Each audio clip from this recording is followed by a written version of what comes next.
Doutora Dulce Martini Torzek, se nós formos cuidar de tudo que a senhora anotou, não faremos outra coisa na próxima madrugada. Mas vamos lá. Muito bem. Brito, é que esse tema... São muitos aspectos que a gente vê e, por certo, eu sou de acordo com algumas posições que foram colocadas aqui, que a criança vai ter um aprendizado dentro da sua família.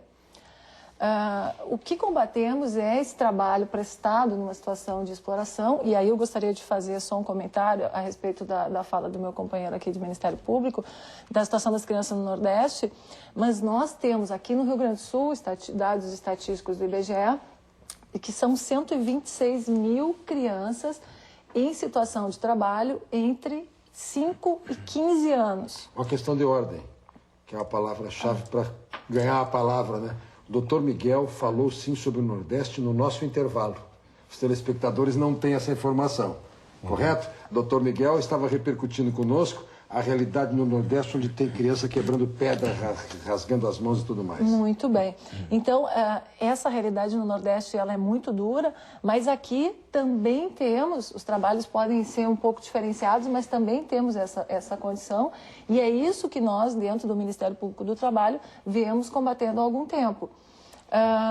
Porque assim, e aí eu acho que nós temos o mesmo pensamento de que quando se pensa em trabalho infantil, se está olhando sim para a pobreza.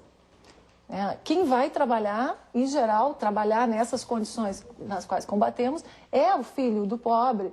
Então, nós temos uma cultura dentro da nossa sociedade, eu diria mundial, mas o Brasil também adota, de institucionalizar. O que não está bem tem que botar dentro de uma instituição.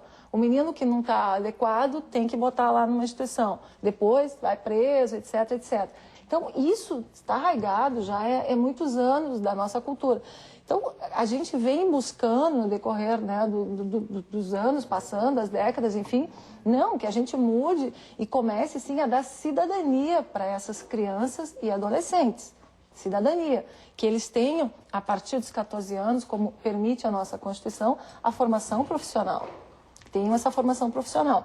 E na fala do Mariane, né, se não me equivoco, do problema social, me fez lembrar uma música do Seu Jorge, não sei se os meus companheiros aqui conhecem, que ele fala, nessa música ele fala que começou a trabalhar aos 7 anos, tá naquele CD dele com a Ana Carolina. Isso. E aí ele diz, se eu pudesse, eu não seria um problema social. 7 anos ele estava vendendo bala no trem, quer dizer, esse tipo de situação, vendendo bala no trem, que ele relata, os meninos que a gente vê aqui preferia que não tivesse acontecido. Exatamente, que ele não fosse um problema aqui, ele se dá conta disso, que não queria que seja. E nós aqui temos caso, por exemplo, e aí muitas crianças que ingressam no PET, elas recolhem latinha. PET é o Programa de Erradicação do Trabalho Infantil. É o Programa de Erradicação. Elas arrecadam latinha, ficam juntando latinha, por exemplo, pela rua. Então, esse tipo de trabalho, a criança na rua, como a gente permite, não tem condições de deixar ela exposta nessa condição. E aí, eu queria trazer o exemplo da Expo Inter, que nós vemos acompanhando há alguns anos, até em parceria também com o Ministério Público Estadual e diversas outras entidades que atuam na defesa dos direitos da criança e do adolescente, a gente conseguiu combater consideravelmente o trabalho de crianças dentro da Expo Inter. E aí entra esse tipo de situação, juntando latinha, vendendo alguma coisa, etc. No último ano, se não me falham os números, em 2008 eram aproximadamente 200 casos, aproximadamente, e em 2009 já baixou assim para 40 ou menos até. A questão é, a criança juntando latinhas em torno da Expo Inter ou de qualquer grande evento, a senhora pode... Sim, eu estou utilizando da Expo Inter... Pode fazer uma blitz em qualquer grande evento de massa. Exatamente, que vai haver isso. Exatamente. O recolhimento das latinhas. Isso. De refrigerante e de cerveja para depois vender a reciclagem. Muito bem.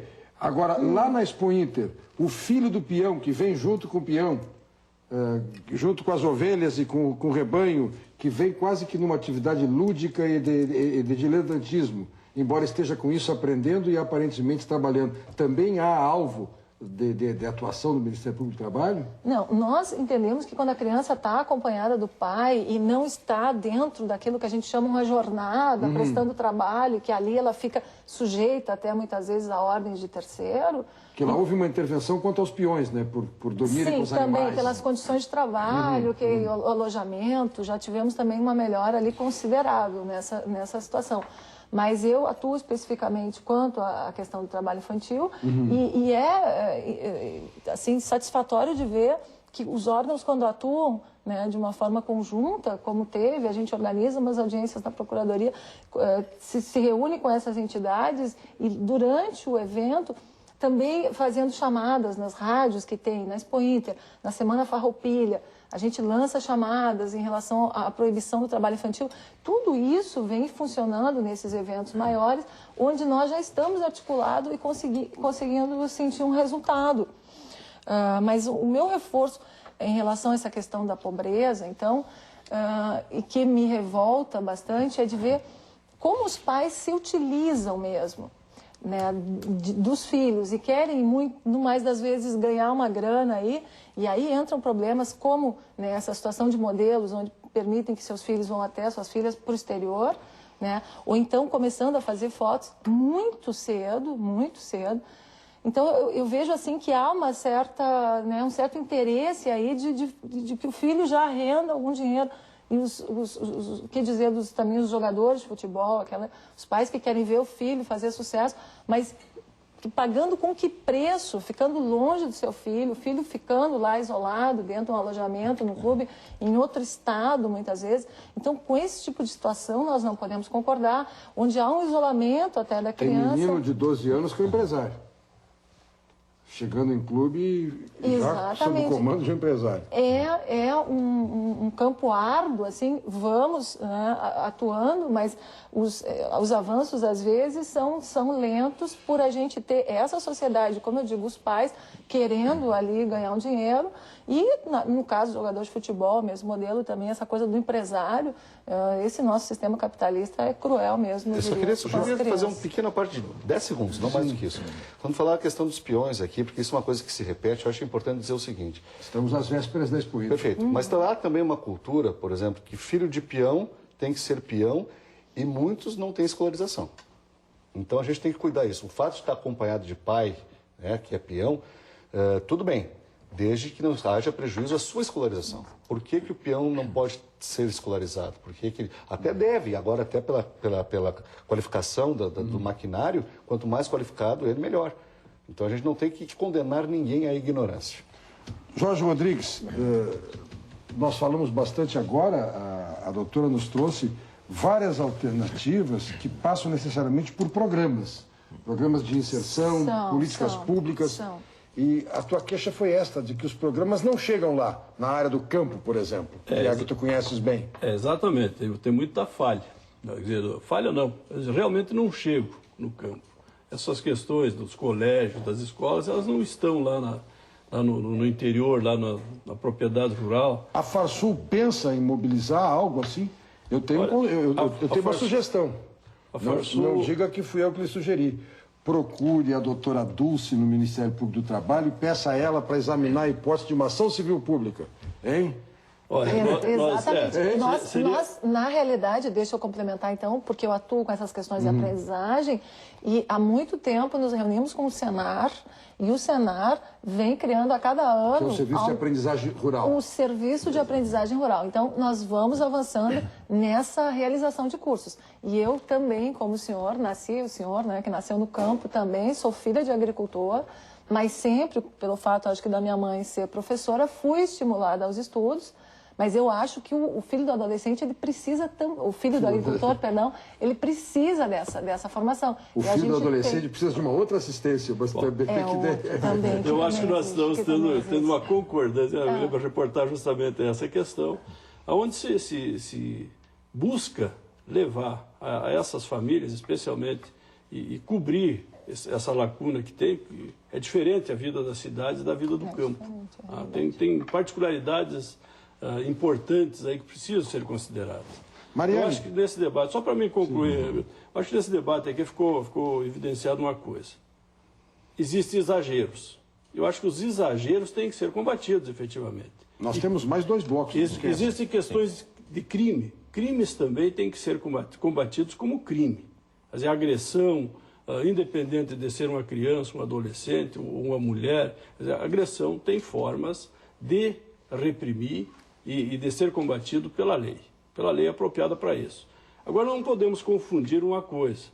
E se fala também, não, o trabalho infantil do pobre. Mas a lei não é só para o pobre. E os problemas não estão só nas famílias pobres. Os problemas, eu acho que é nessa formação do intelecto, porque trabalhar não fere o intelecto e não deixa de desenvolver o intelecto de uma pessoa. Pelo contrário. Mas o trabalho com a obrigação de trazer um retorno financeiro, esse... Não, evidente, mas eu não vejo por que não ser remunerado pelo trabalho realizado. Aí que está a diferença. Quer dizer, trabalhar para si pode, agora não pode buscar remuneração. A partir de que idade o senhor defende o trabalho? Olha, eu acho que a partir dos 14 anos, uma criança já não é mais criança, é um adolescente e hoje já tem condições de disputar no mercado. Tá? Não a toda a situação, pelo contrário, tem que estar preservado o seu direito à educação. Perfeito. Aliás, muito mais do que isso, tem que ser garantido eu esse direito à educação. Eu gostaria Tá, só para me concluir aqui, eu quero, ainda para nós deixar, eu gostaria de ouvir dos nossos promotores a opinião sobre isso também, porque o doutor Miguel colocou a igualdade de oportunidades. Nós vemos que nas profissões de esporte, tá, aí vai do futebol, atletismo, essas atividades começam muito cedo. Ou se não se tem condições de competir no futuro. Não é com idade avançada que se chega a ser um campeão como o nosso Diego Hipólito. Essas atividades são atividades profissionais. Por que o filho do produtor rural, e agora então já a doutora Dulce vindo na concordância do que a gente pensa também nisso, por que ele não pode começar a aprender lá já desde os seus 14 anos, talvez até antes? As obrigações caseiras, elas começam antes e eu não vejo mal nisso.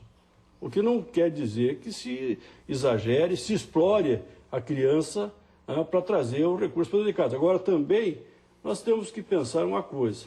A fome é muito pior que o trabalho. A miséria é muito pior do que uma obrigação que, às vezes, pode até parecer, não, mas essa criança não pode estar aqui, mas é muito pior ela estar passando fome ou estar na rua, como nós vemos hoje. Não só nos grandes eventos, só para concluir, mas nas cidades, todo dia nós vemos essa ação. Ela só não tem a mesma concentração porque não tem o mesmo volume de latinha naquele dia. Sim. Mas a atividade permanece em todas as cidades. Mariane, o trabalho junto à comunidade, junto à própria sociedade, tu tens essa experiência, inclusive, de entidades, várias que tu já coordenaste e fundaste, inclusive, de ação social. Como é que nós estamos nesta área? Bom, o Brito, o grande problema da criança é quando ela sai de uma família desestruturada. Quando ela não tem dentro da sua casa o estímulo para o estudo e o estímulo para um futuro. Eu sempre, assim, fico analisando, até há pessoas que me criticam por isso, como é que foi a minha juventude e como é que é a juventude de hoje. Tá? A juventude do meu tempo, eu já estou com quase 70 anos, era uma juventude idealista. Eu lembro que, quando eu vim a Porto Alegre, em 64, e comecei a preparar o vestibular de Direito, nós nos reuníamos, os estudantes daquela época, nos bares ali, na Lima e Silva, tinha uns bares que a gente comia lá, um sanduíche aberto lá. Nós tomávamos, entre dois, uma garrafa de cerveja. E a gente passava o tempo todo conversando sobre política, sobre educação, sobre matéria de aula e coisas desse gênero. Depois veio todo esse rebuliço de 1960, que virou tudo pelo avesso, e as coisas mudaram. Se saiu de um extremo e se foi para o outro extremo. A família, que também vinha com uma educação assim, tanto quanto repressiva, por cima dos filhos, também praticamente implodiu. Né? Quando nós íamos nos bailes aí na arquitetura. Eu vou falar uma coisa, vocês vão achar engraçado. Mas nós íamos de terno e gravata, os estudantes de terno e gravata. E as moças iam acompanhadas das mães. E nós tínhamos que chegar lá, pedir licença para a mãe, para dançar com a filha.